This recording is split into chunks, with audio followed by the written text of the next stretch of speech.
আসসালামু আলাইকুম, welcome to my channel easy cook. আজকে আমি একটি ভিন্ন রেসিপি নিয়ে এসেছি আপনাদের মাঝে। হঠাৎ করে প্রিয়জনের বার্থডের কথা যদি মনে পড়ে যায়, সেক্ষেত্রে আমরা টেনশন করি কিভাবে কি করা যায়। তো আমি আজকে সেই টেনশনের সমাধান নিয়ে এসেছি। আমি আজকে আপনাদের বার্থডে কেক তৈরি করে দেখাবো খুবই সিম্পলভাবে। আর এটা এক ধরনের ফাঁকিবাজি কেকও বলা যায়, তবে টেস্টের ক্ষেত্রে খুবই অসাধারণ। তো কীভাবে বানিয়েছি আমি এখন তৈরি করে দেখাবো।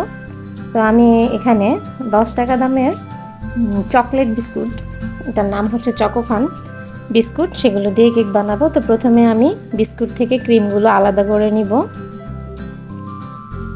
একটি চামচের মাধ্যমে ক্রিমগুলো নিয়ে নিব। আর ক্রিমগুলো আমি একটি পাত্রে নিয়ে নিব। এভাবে বাকি সব বিস্কুটগুলো থেকে ক্রিম নিয়ে নিব। এখন আমি বিস্কুটগুলো একটি ব্লেন্ডারের মাধ্যমে ব্লেন্ড করে নেব।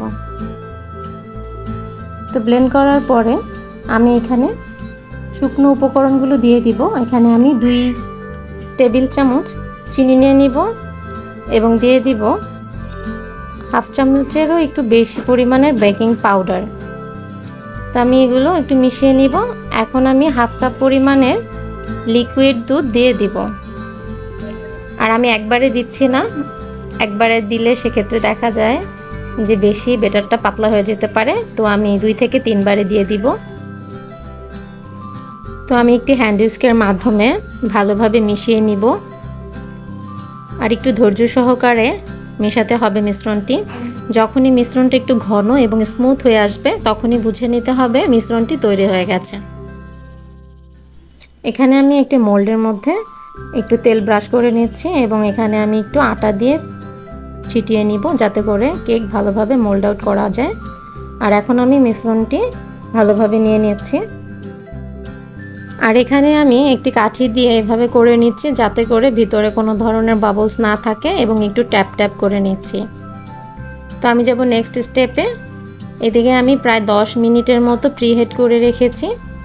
এখানে আমি 15 থেকে 20 মিনিটের মতো কেকটা বেক করে নিয়েছি। তো 20 মিনিট পর চেক করে দেখছি যে একদম পারফেক্ট হয়ে গেছে, কাঠিতে কোনো ধরনের মিশ্রণ লেগে নেই। তো এখন আমি চলে যাচ্ছি ক্রিম বানানোর প্রস্তুতিতে। আমি এখানে 1/4 কাপ দুধ এবং 1 টেবিল চামচ চিনি, সাথে 1 চা চামচ কাস্টার্ড পাউডার নিয়ে নিয়েছি। এগুলো ভালোভাবে মেশানোর পর আমি চুলার জালটি ধরিয়ে নিব।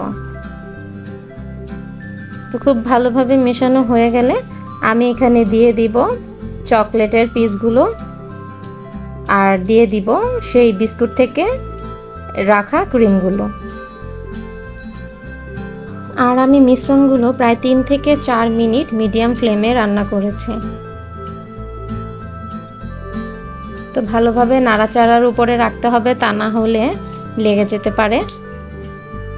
তো 3 থেকে 4 মিনিট পর মিশ্রণটি ঘন হয়ে আসবে। আর এখানে আমি 30 গ্রামের মতো বাটার দিয়ে দিয়েছি।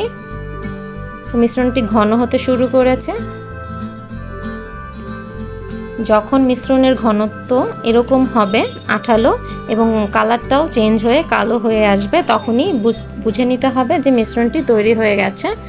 অন্যদিকে আমি কেকটা সফট বানানোর জন্য নিয়ে নিব হাফ কাপ পানি, 1 চামচ চিনি এবং 1 চা চামচ চকলেট এসেন্স।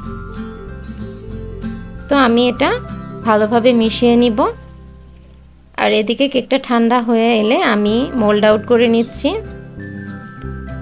খুব সুন্দরভাবে কেকটা বের হয়ে এসেছে এবং কেকটা অনেক সফট হয়েছে। আপনাদের একটু দেখাচ্ছি, দেখতে পাচ্ছেন খুব সফট হয়েছে।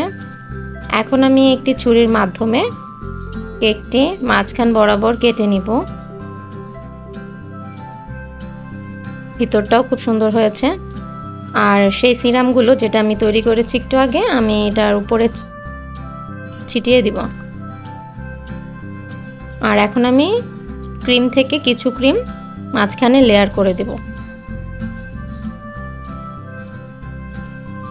এখন আমি ঠিক একইভাবে বাকিটাতেও দিয়ে দিব। আর বাকি ক্রিমগুলো কেকের উপরে বিছিয়ে নিব। আমি স্প্যাচুলার মাধ্যমে সমানভাবে চেষ্টা করেছি করার।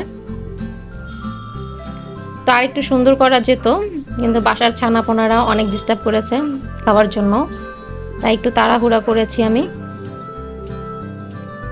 তো এখন আমি একটু চকো পাউডার দিয়ে দিচ্ছি উপর থেকে, প্রায় 1 চা চামচের মতো।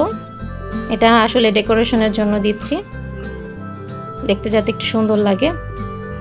আর দোকান থেকে কিনে আনা আমি জেমস নিয়েছি, জেমসই বলে এগুলোকে। তো এগুলো আমি গুঁড়ো করে দিয়েছি, আমি খুব সহজভাবে করার চেষ্টা করেছি। আর দিয়ে দিচ্ছি মিমি চকলেট, মাত্র 20 টাকা করে এগুলো দোকানেতে পাওয়া যায়, সেখান থেকেই এনেছি আমি। আর এভাবেই তৈরি করে ফেললাম, দেখতে খুবই সুন্দর হয়েছে। আপনারা চাইলে বাসায় তৈরি করতে পারেন এবং বাচ্চারা খুবই খুশি হবে। আজকের ভিডিওটি যদি আপনাদের কাছে ভালো লেগে থাকে তাহলে একটি লাইক আশা করছি। তো আপনারা সবাই ভালো থাকবেন, সুস্থ থাকবেন। আল্লাহ হাফেজ।